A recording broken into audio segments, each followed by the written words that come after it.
Chapter 4 And Many Happy Returns. Rarity knocked on the door to the library, planning to have a nice long talk with their little dragon. "Good morning, Rarity," Twilight said when she answered the door. "I take it you came to talk with Spike." "Yes, he and I have a lot to talk about. Is he awake yet?" she asked. "I don't think so. I haven't seen him come down yet. I bet he's sleeping off those crystals from yesterday," Twilight said. "Come on, let's go wake him up." Rarity followed the lavender unicorn up to Spike's room and gently knocked on his door. "Spike, darling, are you awake? Spike?" "I'm just going to pop my head in." The white unicorn silently stepped into the room to find it devoid of her dragon.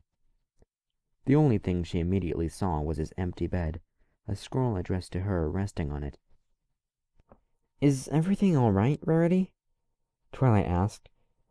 Walking into the room, she found Rarity sitting on the bed, reading the letter. "Dearest Rarity, first I want you to know that I love you, never doubt that.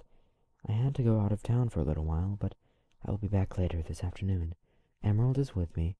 There's so much I want to talk to you about, but it will have to wait until I return. Please be patient with me. Always yours, Spike." "Gone again," Rarity said. "One of these days I'm going to have to glue his feet to the floor." "Hey, Rarity, didn't you give Spike a bunch of different gems yesterday?" Twilight asked her. "Why, yes, I gave him a wide assortment of gems, enough to fill 4 carts. Why do you ask?" "Well, it seems that most of them are gone. Look around. The only gems left are diamonds and purple amethysts. All the others are gone," Twilight stated. "You don't think he could have eaten them, do you?" Rarity got up and walked around the room, noting the lack of gems. Out of the corner of her eye, she noticed a bundle of scrolls sticking out from beneath Spike's bed. "Darling, even a dragon with Spike's appetite couldn't have eaten all of them over the span of a single night." The white unicorn pulled out the scrolls and started looking through them. "What do you have there?" Twilight asked. "They're blueprints." She unfurled the bottom right corner and saw the date and project code written there. "Twilight, these are the plans for the boutique. My boutique. Why in Equestria would Spike have these?" "All these scrolls are building plans. Each of them is a separate room, and they're very detailed, but I have no idea what they have in common," the lavender unicorn said. "You don't think Spike took these, do you?" Rarity asked. "No, well, not all of them, anyway," she said. "Look at these plans here. They're the originals for the Carousel Boutique. Now, look at these scrolls over here. Each one of them have Spike's signature as the planner. I think he drew these." "I didn't know Spike could draw and design like this," the white unicorn said with surprise. "Well, I've asked him to draw diagrams in some of my letters to the princess, but those were just copies of ones I had on a blackboard. I guess he's gotten pretty good at making his own. He must have been planning this for months." Twilight reached for the last 2 scrolls and opened them. "And now I think I know why." Twilight laid out the final 2 scrolls in front of Rarity. They depicted an exploded view of a large 2-story building. The lower floor was a clothier's workspace and storefront, while the upstairs was a home consisting of a kitchen, dining room, living room, utility room, 2 bathrooms, a master bedroom, and 2 smaller rooms. In the bottom right corner of the page was written, "Home/business of Rarity Filigree." This is my home. At least, that's what it looks like, but it's so much bigger. This is at least 3 or 4 times the size of the current shop. Spike drew this for me?" she asked, slightly confused. "I think Spike was anticipating your relationship going further and worked on this in the hopes that you and he would live together." A sudden bolt of revelation struck Twilight. "That's it! Spike was working on this in the hopes that your relationship would grow. When you told him you were pregnant, all he could think of were these plans. I'm certain, deep down, Spike knows he's too young to really provide for you, but I think he's trying to raise the money to give you this, a home for you, him, Sweetie Belle, and your foal." "Then the gems I think he's taken them to sell. He can't find a job, not for some time, so he's taking the only possession he has of value and selling them to raise the bits. It doesn't make sense, though. Why would he take all the gems but leave these two types behind? Rarity smiled. They're us, Twilight, the diamonds and amethysts. It's me and Spike. He left them here, together, as a message to me. It was his way of letting me know that no matter what, he was coming back, Rarity said, wiping a tear from her eye. The white unicorn walked out of the room, levitating the blueprints behind her. I'll wait for him here at the library, but in the meantime, I'll be studying these. Spike and Emerald waved goodbye to Pinky's two younger sisters as they walked away from the rock quarry the pink pony grew up on. They were nice, Emerald commented. Yeah, Pinky's sisters are pretty cool. I still can't believe how many bits they gave me for all those gems, he said, indicating the cart full of bits his sister was pulling. I should have just enough to carry out my plan. And what plan might that be, little brother? You never told me what you needed all this money for, Emerald inquired. I'm going to give Rarity a present. It's a gift for her, Sweetie Belle, and now for the baby, too, Spike said. Are you going to tell me what it is, or are you going to make me guess? The Dragoness asked. It's a home. Rarity lives in her shop, and since Sweetie Belle moved in, they've been sharing the space above the store's main showroom. She works so hard, she deserves a real home, so I got a hold of the shop's original plans, and I used them to design a new home for her. A real home. I had planned on waiting a while to give this to her, but with the baby coming, I need to do this sooner. That's pretty ambitious, little brother. Have you told Rarity about it? No, not yet. I don't know how to broach the subject, but I'm sure I'll figure it out. Until I do, could you help me hide all these bits at the library? I don't want her to find out until the plans are finished, Spike told her. Sure thing, she said. As the two dragons approached the library from the back alleys, so as not to be spotted hauling around a cart full of bits, Rarity rushed out the door to greet him. Spiky! She called out, tackling the small dragon to the ground, smothering him with soft, quick little kisses all over his face. Spike, I miss you so much. Emerald, would you be a dear and bring that cart inside? No problem, Rarity. Twilight, could you give me a hand, or hoof? Of course, she said, giggling at the Dragoness's slip in vernacular. Spike, we have a lot to talk about, and you are not getting away from me this time. Rarity used her mouth to pick the dragon up by the end of his tail, and happily trotted into the library with her precious cargo. Rarity dropped the dragon onto one of the seats around the reading pit and sat down next to him. On the table in front of them were Spike's plans spread out across its surface. When Twilight and I were looking for you, I found your letter, and I found these as well. Spike, what is all this? Why do you have the construction plans for my home? Rarity asked him. They're not done yet, the young dragon said, leafing through the plans. You weren't supposed to see these until your birthday. It was going to be my present to you. I figured 6 months would be plenty of time to raise the money, but then everything changed. Spike, I appreciate this, but you don't have to do this for me, she reassured him. Yes, I do, he said, looking away from her, not able to face the pony he loved. The princesses told me that it didn't matter what our differences were. All that mattered was how we felt about each other. That's all well and good, but there are times when I still think you deserve better. You deserve some pony who can take care of you, some pony that can provide for you and Sweetie Belle, and I'm neither. This was the best I could do. I thought that, if nothing else, I can give this to you. Prove that, at the very least, I can give you a real home. And not just a couple of rooms above your store. Rarity grabbed the small dragon and forced him to look at her. Now you see here, you stubborn little dragon. I have never asked you for anything or demanded anything from you until now. Spike, I don't ever want to hear you devalue yourself again. You are one of the most important things in my life. I don't know what I'd do without you." The two lovers hugged each other tightly. Tears of happiness streamed down their faces. Pulling back from the embrace, Rarity looked down at his cuddly face and bright shining eyes. Leaning in again, she kissed the small dragon lightly on the lips. "Are we interrupting anything?" Spike and Rarity looked up to see Twilight, Emerald, and Princess Celestia standing just inside the doorway. "Princess!" the two lovers shouted in unison. Rarity and Spike separated to either end of the couch, each blushing wildly.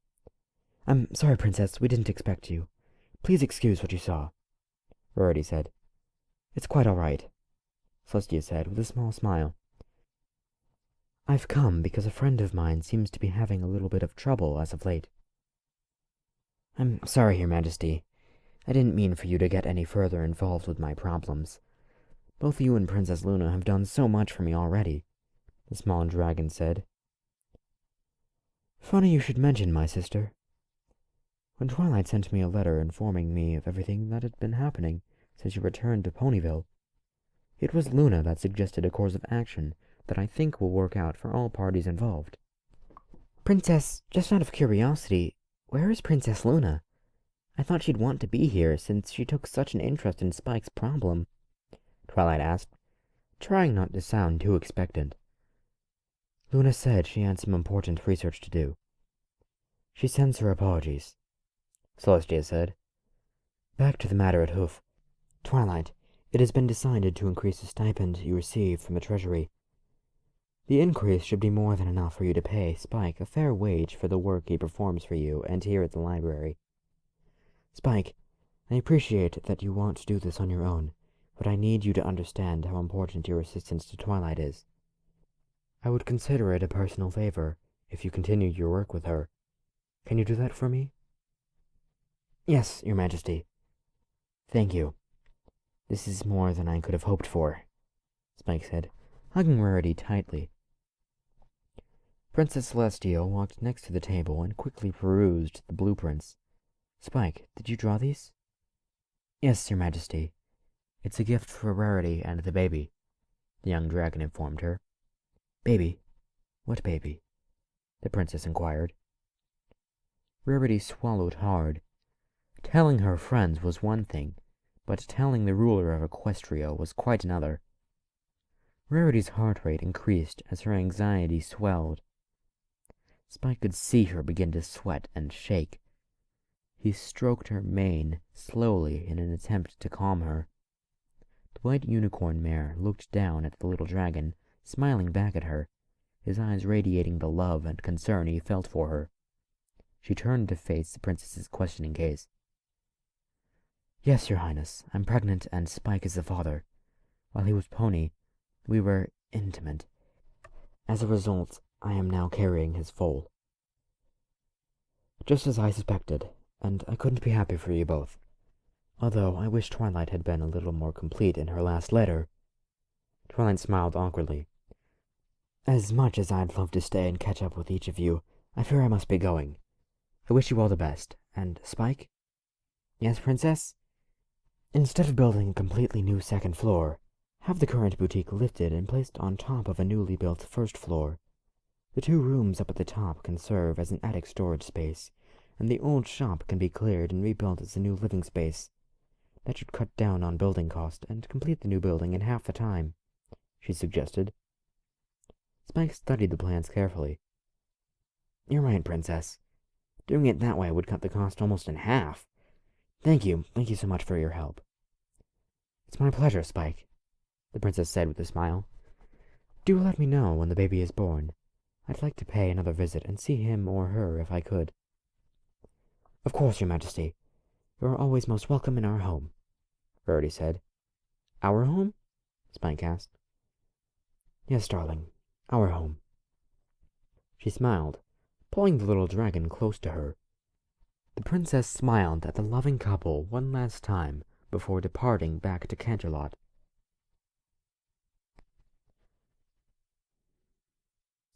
Spike couldn't believe how fast 8 months could pass. The new boutique had been finished a week before, and with all the bits they saved from construction, not only were they able to buy all new furnishings for their home, but Rarity was able to completely stock and set up her new studio and the main sales floor with the best and the latest of dressmaking equipment. The upstairs apartment was completely different from its old life as a store. Their home had an open space design to allow for the best possible air circulation. The kitchen, washroom, and laundry room were off to the left of the front door, while 3 bedrooms and a bathroom made up the right half of the second floor. Sandwiched in between was a large family room furnished with sofas, a radio, and an oval coffee table in the center. Spike was back in the master bedroom with Rarity, resting after an exhausting night with Sweetie Belle, Scootaloo, and Apple Bloom. There was a loud knock at the front door. Rarity moved to get up, but Spike held out a claw to stop her. "It's okay, I'll get it. You just rest here," he said. "Spike, I'm pregnant, not disabled. I can do things for myself, you know," she argued. "I know, but it's kind of hard for you to get up, and the baby's due any time now. I don't want you exerting yourself if you don't have to." The white unicorn kissed her dragon lover. "That's very sweet of you, darling, but I'm fine, I promise. This foal isn't coming for a while yet. The doctor said it would be at least another month, so don't worry." "Well, I'm already up, so I'll go see who it is anyway," he said, running out of the bedroom. Spike reached the door as some pony knocked again. On the other side of the door stood all 5 of his dearest friends. "What are you guys doing here? Is everything okay?" he asked, concerned. Pinkie bounced into the front room, shaking all over like she'd been on a sugar bender. "My Pinkie sense is going nuts. It's telling me something really, really important is happening here. It's not quite a doozy, but it's still acting like it's super important," she said in between shaking fits. "Little Miss Spaz has been bouncing all over town, telling us we had to follow her," Rainbow Dash said grumpily, as the rest of the ponies entered the living room. "I'm sure Pinkie Pie has a very good reason for gathering us, Rainbow Dash," Fluttershy said softly. "But I was in the middle of flight practice when she tackled me to the ground," the Cyan Blue Pegasus argued. "You practice every day, Rainbow. It ain't like one day missed practice is gonna hurt anything," Applejack said. "Sorry to barge in on you and Rarity, Spike," Twilight apologized. "Pinkie was rather insistent that we come over. Is everything okay?" "Yeah. Me and Rarity just finished cleaning up after the girls' sleepover, and we were taking a nap. Then you guys came over," he explained. Sweetie Belle, Scootaloo, and Apple Bloom raced into the house. "What's going on, Spike? Is there anything we can do to help?" Scootaloo asked. "Spike!" Rarity yelled from the back room. The small purple dragon ran back to the master bedroom to find Rarity in a panic. The red satin bed sheets around her soaked. "What's the matter? Are you all right?" he asked, concerned. "My water broke! Spike, the foal's coming! It's too early!" she cried out. Twilight and the others rushed into the room. "What's going on, Spike?" she asked, worried. "Twilight, Rarity's water broke and it's nearly a month too early. What should we do?" the purple dragon said, fearfully. Fluttershy knew that every moment counted as she started uncharacteristically barking out orders. "Twilight, please go to the hospital and get the doctor, quickly!" Pinkie seemed to blow up like a balloon, then settled down to her normal appearance. "I guess that was it," she said, smiling. "Now isn't the time for jokes, Pinkie," Applejack said. "Is there anything we can do, Shy?" "Yes, I'll need you here, but Pinkie, could you look after the girls? They really shouldn't be here right now." "Sure thing," the Pink Party Pony said as she started to gather up the 3 young ponies. "But why can't we stay?" the 3 fillies complained. Spike approached the 3 girls and placed a hand on Sweetie Belle's shoulder. "Sweetie, I really need you to go in the other room with your friends. I promise I'll explain everything later." "Okay," she said dejectedly. Pinkie ushered them out the door and into the living room. "Can I help?" Rainbow Dash asked. "Yes, I need you to go get a cloud filled with water, quickly."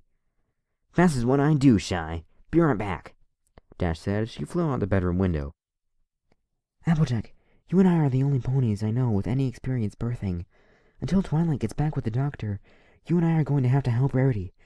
I know it's not the same as helping one of your sheep, but you're the best option right now.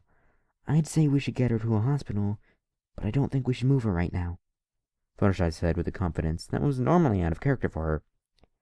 Rarity, are you okay with this? I know it's a lot to ask right now, but I want to be sure that you don't mind. Rarity was breathing heavily after her last contraction. I trust you, Fluttershy. You too, Applejack. All you girls are my very best friends. Is there any way I can help? Yeah, you can get your tail up there with Rarity and help her through this. Having a foal ain't always the easiest thing. Sometimes it can be pretty hard in a mare. Applejack told him as he climbed on the bed next to his mare friend. Just hold her hoof and help her through this spike. Applejack and I will do the best we can, Fluttershy reassured them both. A powerful contraction quaked through Rarity's body. The white unicorn cried out as the muscles in her abdomen seemed to catch fire. Hold on, Rarity, Spike said, hugging her as tightly as he could. Rainbow Dash came charging through the window with a small cloud in the shape of a basin filled to the brim with fresh rainwater. Is this okay? She asked. That's perfect, Rainbow, Fluttershy said as she climbed on the bed. She quickly washed her hooves in the cloud basin and moved the unicorn's tail out of the way. Oh my, you're already fully dilated. This shouldn't be happening so fast. I wish Twilight would hurry back with the doctor. Another contraction ripped through Rarity. She cried out as the contraction washed over her, tightening her embrace of the little purple dragon in her hooves. I'm not sure what to do. This is happening much too fast, the farm pony said, concerned. I've never seen anything like this on the farm. Where is Twilight with that doctor? Applejack, I don't think this foal is going to wait for the doctor. It wants to be born, and it wants to be born now, the yellow Pegasus said. Rarity, when the next contraction comes, I want you to push hard, okay? I'll do the best I can, Rarity said, breathing hard. The next contraction came hard and fast. Push, Rarity! Push as hard as you can, Fluttershy encouraged her. The contraction eased off, and Rarity was able to breathe again. Her whole body was trembling. Spike held her tighter. I'm here for you, Rarity. The white unicorn smiled down at the little purple dragon she held in her hooves. Another hard contraction racked her body. Push, Rarity! Oh, I can see the nose! Push hard! Fluttershy said excitedly. The white unicorn pushed as hard as she could. First the nose, then the head of the new foal was pushed out. We're almost there, Rarity. On the next contraction, I need you to give it all you got, Applejack encouraged her. The next contraction came fast and painful. Rarity cried out as she pushed the foal further out. As soon as Fluttershy saw the little hooves, she hooked her own front hooves under the foal's front legs and gently pulled the baby from Rarity's body. With a flash of light, Twilight appeared in the room with Dr. Stable from Ponyville Hospital. Sorry it took so long. The hospital was dealing with an emergency. The sudden noise and flash of light from Twilight's entrance startled the foal, and it began to cry fervently. Well, Twilight, it looks like your friends were able to cope without me, but if it's all the same, I'd like to take a look at the foal. The caramel-colored unicorn physician walked over to the bed and inspected the crying foal cradled in Fluttershy's forelegs. After a while, the doctor picked up the foal from Fluttershy, cut the umbilical cord with his magic, and set the foal down between Rarity and Spike. Congratulations, you two. It's a boy, a unicorn as well. Despite being a little underweight, your foal appears to be healthy. Thanks, Dr. Stable. We appreciate your help, Spike said. What are you thanking me for? I didn't do much. To be honest, Spike, when you two first told me that you were the father, I thought you were pulling my leg. But I guess having a curse turn you into a pony makes all the difference. All the same, I'd like you to bring the little guy by the hospital so we can get all the information for the birth certificate. Any idea what you're going to name him? Rarity brushed the short, wispy, royal purple mane out of the foal's face, careful not to knock her hoof against his small, light purple horn. I was thinking of naming him Garnet, she said. Spike lightly kissed her cheek. I think Garnet is a great name. Ugh. I very much did not enjoy rereading this chapter, though I didn't have to reread all of it, and thank goodness for that. I had to reread the last, third of it, and I did not enjoy it. It was not enjoyable reread. As opposed to most of the other fics I've read on this channel, I would not have minded a reread. Though it would have been annoying, I would still enjoy rereading the fic, because, a lot of the other fics I've read on this channel are good enough that I'd reread it and still enjoy it. But this fic wasn't even enjoyable the first time, really. Neither was the first. This chapter, however, was still better than the last chapter. It was a great improvement. There was no forced Doctor Who reference. Thank goodness for that. There was no forced plot device of any sort. I mean, if I looked back on the fic, I could probably find one by nitpicking. If you're wondering what that sound is, it's like a little domino thing. Sorry about that. I'm just playing with a little domino thing. But, yeah, it really was not all that good. Though, I can tell that he's definitely getting better with sensory details. I can tell that he's really not that... It isn't all that well done. And I really didn't enjoy rereading this. And so I'm gonna end this video before Audacity crashes on me again. I don't know why Audacity is suddenly crashing on me. For some reason, it just decided to crash on me for this one file. It's never really crashed on me before, and I've used this thing for a while. For quite a long time, so I don't know why it's just suddenly crashing several times for this one file. Usually it only crashes when I have 2 instances of Audacity open. Anyway, I did not enjoy this fic overall, and it was a bit annoying to read. There were a lot of things going on in my life while reading this fic. Believe me, and there are probably going to be a lot of things going on in future fic readings, which the fics will distract me from, hopefully. Thoughts on the project? It's such a relief to finally have this project done without all that much work left to do with it. All I have to do now is set it to upload on Saturday and, get all the file put together, noise remove everything with the bloopers in the separate video. That's really all I have to do. And I'm so glad to finally have it over with. Now that I've done this, I know what fic I'm going to be reading in this fic's place next. However, what I'm going to be doing is, as you guys know, probably, I'm going to be pre-reading all sorts of stuff and just stocking up on content this summer so that I have stuff to make it through the school year, because I'm not going to have a lot of time during the school year. So, I still need your requests for multi-chapters to replace this fic. And by this fic, I mean the next fic I'm going to be reading, which, spoilers, is Gears Into the Void by Lab. Thank you for the suggestion, Samario163. And I've read the first chapter, it's pretty good. But after I finish that, if I finish that during this summer, which I probably won't, but if I do, I need the requests. Because, if anything, I may or may not finish that during the school year when I actually do get a bit of time. But I probably won't. But I still want the requests in case I need it. Just in case I do finish it. So, send in your requests for multi-chapters, even for one-shots. Send in your requests for one-shots as well, because I will be doing one-shots too. Anyway, that's all I have to say. This project has been a pain in the butt, but it's finally done. Can't wait to start reading Gears Into the Void. I have a lot of reading to do today because I haven't been reading for the past few days, and I need to get some content stored up for the school year. So, anyway, I'm gonna sign out now. Till then, this is me signing out. Whoosh! Goodbye, Curse of the Werepony 2.